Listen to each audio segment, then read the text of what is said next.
is, the other person is, or perhaps more.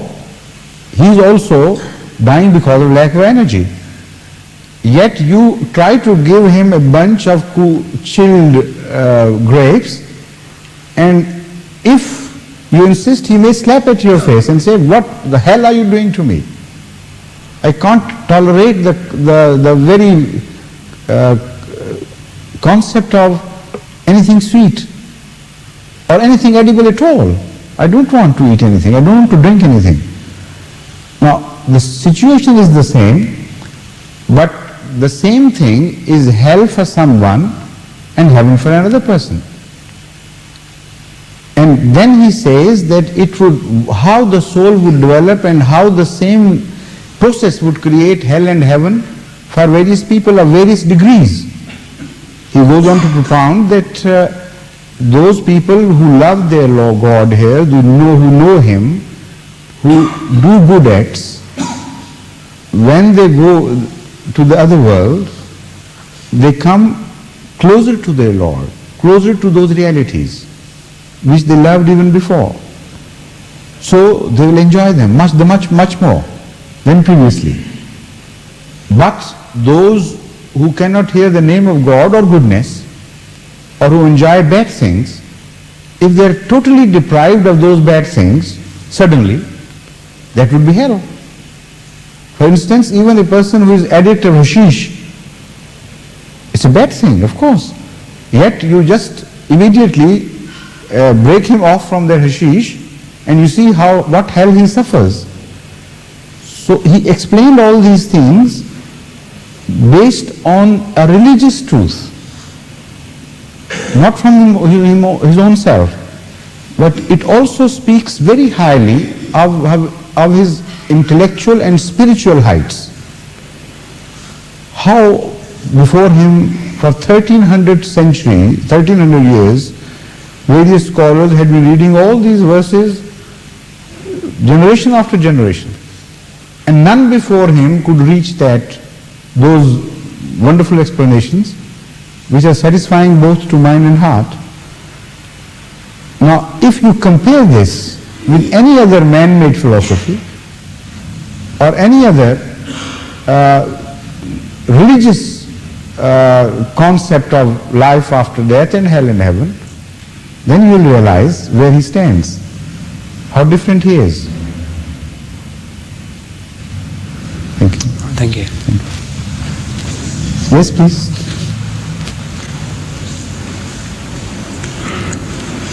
Assalamu alaikum. Hazur, a friend, Mr. Yahya Hassan Bajwa from Switzerland, has sent a question which I frame in my own language for Hazur to... Yes, why not in his language? Because it's a letter. Okay. It will be long. Please. He says that there are wars and immense expenses on their preparations. There is hunger in the world, and then there is a question of population. And in face of all that, there is the Muslims' attitude, which is passive. They are doing nothing to save the people from starvation, and they are contributing nothing to world peace. They are wasting their power through the disunity. And under these circumstances, he asks, what do you expect from the youth of the world, especially of Switzerland, and what role can Ahmadiyya movement play in order to bring back the glory of Islam? And now, all this is one question? Yes, this is one question. And that is the Even in his own words, that was one question, or you have put all the questions together and blended them into one? That is all, Hazur. This is the question, really. And has he asked just one question in his letter, or was it? These are the themes which I have put them in You one question. see, that is a mistake. That is a mistake. Yeah. Unfortunately, that you have committed. Well, I feel that he put various questions independently because they are related questions but independent questions.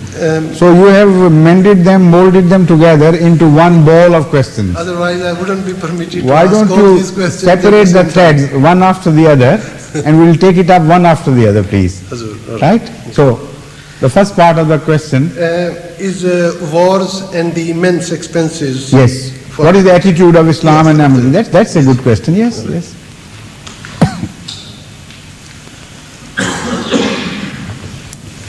Islam is a religion, and Islam opines on the subject of wars from the religious point of view. And according to the Islamic concept, number one, killing of man by man is a heinous crime. Bloodletting of others, taking forced sacrifice from others is all prohibited, completely prohibited by Islam. So much so that Islam lays very special stress on the sanctity of life. As I feel, as I think, no other religion has laid so much stress on the sanctity of life as such. I'll explain how. Number one, Islam says that no one is the master of life, even his own. You can't take even your own life in your hands. It is a big crime. Islam says that if you kill one person, as if you have killed the whole humanity. It's a very rich verse in deep philosophy and meaning, but there is no time to explain what it truly means. But just the superstitious truth is quite enough in relation to this question. That if somebody has killed one man, he has violated the sanctity of life. It amounts to killing the whole mankind. Because the very principle is hit. He has taken things into his own hands of which he had no right. Islam goes on to say that you have no right even on the lives of the lower animals. And those which are permitted to you for eating, they are permitted only on the condition that each time you slaughter such an animal, you take Allah's name to remind yourself that you were not the master, it was God who permitted you.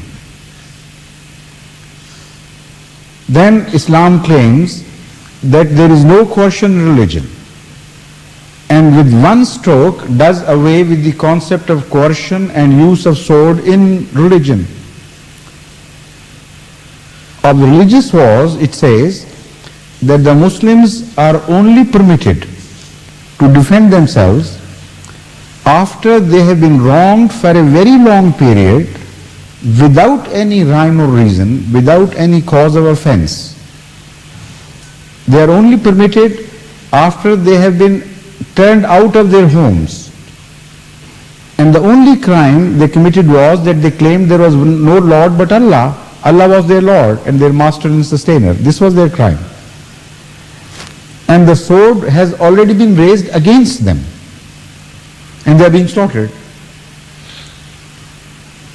Then Allah permits, under such conditions, now Allah permits you to defend yourself with the promise that He would help you and He would be at the back of you. This is the concept of holy wars in Islam, which of course has been distorted by other mullahs, but we do not agree, because this verse of the Holy Quran which I have quoted from Surah Hajj is very clear on this subject. There is no shadow of doubt left.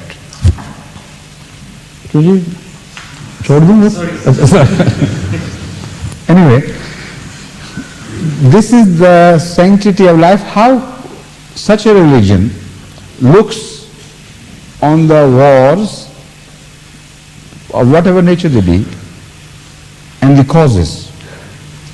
According to Islamic concept, the wars are a direct result of immorality. All all the other factors come later into picture. Morality is the highly important factor which is responsible for wars. Man is a selfish animal. That is acceptable. Nobody knows.